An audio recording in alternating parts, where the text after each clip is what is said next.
سوال یہ ہے کہ اگر کسی پر جادو ہو اور اسے پتہ نہ ہو تو کیا یہ نسل در نسل چلتا رہتا ہے؟ بالکل، یہ نسل در نسل چلتا ہے، کیونکہ جادو جب تک ختم نہیں ہوگا یہ چلے گا۔ اللہ تعالیٰ محفوظ رکھے، اس لیے جادوگر کی گردن اتار دیتے تھے حضرت عمر رضی اللہ تعالیٰ عنہ۔ یہ کاہن جو ہے آج ہمارے نزدیک تو وہ بندہ بڑا اللہ کا ولی ہے نا، جو کیا کرتا ہے، جو دیکھتے ہوئے سب کچھ بتا دیتا، ہم کہتے ہیں وہ بڑا پہنچا ہے بندہ، اس کو جانے ہیں، اس کے سامنے جاتے ہیں، وہ دیکھتے ہی سب کچھ بتا دیتا ہے۔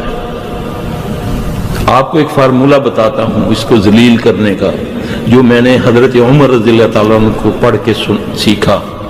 حضرت عمر رضی اللہ عنہ کے دور میں اس طرح ایک کاہن کے بارے میں مشہور تھا کہ بہت زیادہ وہ نا بس بندے کو دیکھتا ہے تو اس کا سب کچھ بتا دیتا ہے۔ آج بھی پاکستان انڈیا میں لوگ موجود ہیں، وہ بندہ پہلے دن جاتا ہے تو اس کا سارا ماضی بتا دیتے ہیں، سب کچھ بتا دیتے ہیں، جو اس نے دن میں کیا 100% صحیح بتاتے ہیں۔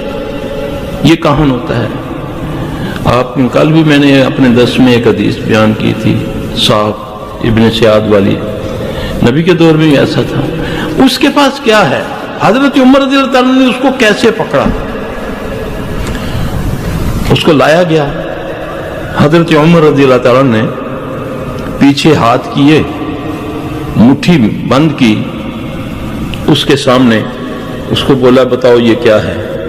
یہ سکھا رہا ہوں، آپ کو سکھا رہا ہوں، ایسے بندوں کو ہزاروں لاکھوں میں تم لوگ ذلیل کر سکتے ہو۔ اس نے کہا اس میں کنکریاں ہیں، کتنی ہیں؟ اس نے بولا اتنی ہیں۔ حضرت عمر رضی اللہ عنہ جب کھولا تو اس میں کنکریاں تھی، جتنی اس نے بتائی اتنی تھی، جتنی بتائی اتنی تھی۔ اب پھر حضرت عمر رضی اللہ عنہ پیچھے ہاتھ لے کر گئے، پھر مٹھی بھری، پھر پوچھا کیا ہے اس میں؟ کہا اس میں کنکریاں ہیں۔ کتنی ہیں؟ کہتا ہے پتہ نہیں۔ پہلی جو عمر رضی اللہ عنہ نے گن کے اٹھائی تھی اس کو پتہ چل گیا، کیونکہ یہ حدیث سے بھی بات ثابت ہوتی ہے کہ کاہن آپ کے دماغ کو پڑھ لیتا ہے اپنے شیطان کے ذریعہ سے۔ نبی صلی اللہ علیہ وسلم کے دور میں ایک کاہن خبیث تھا، اس کا نام تھا صاف ابن سیاد۔ اللہ کے نبی صلی اللہ علیہ وسلم اس کو دعوت کے لیے گئے اس کے پاس، اس خبیث کو گھمنڈ تھا اپنے اوپر۔ اس نے بولا تم کیا جانتے ہو جو میں جانتا ہوں؟ میں تو تیرے ساتھ دو کو بھی دیکھتا ہوں۔ آپ نے فرمایا اور کیا دیکھتا ہے؟ کہتا ہے میں تو سمندر کا تختہ بھی دیکھتا ہوں۔ آپ نے فرمایا وہ تو شیطان کا ہے۔ کہتا ہے میں تیرے دل کی بات جانتا ہوں۔ یہ نبی صلی اللہ علیہ وسلم سے مکالمہ کر رہا ہے، آپ تحقیق کر لیں، حدیثوں میں یہ بات آپ کو صحیح حدیثوں میں ملے گی، یہ نہیں کہ کوئی من گڑت حدیث ہے۔ اللہ کے نبی صلی اللہ علیہ وسلم نے اپنے دل میں سورہ دخان کی تلاوت کی، سورہ دخان کی کچھ آیات کی۔ اس کے لیے تو قرآن نئی چیز تھی۔ کہنے لگا کہ جو تو نے پڑھا ہے میں سمجھ تو نہیں سکا، مگر دکھ تو نے کہا ہے نا، ان کے دخان، دکھ کا لفظ وہ اس نے اچکا۔ تو نبی صلی اللہ علیہ وسلم نے فرمایا کہ تو دنیا کا سب سے بڑا ذلیل ہے۔ تو وہ بندہ ہمارے نزدیک سب سے پہنچا ہوا ولی بن جاتا ہے۔ میرے بھائی یہ شیطانیت ہے، یہی کہانت ہے۔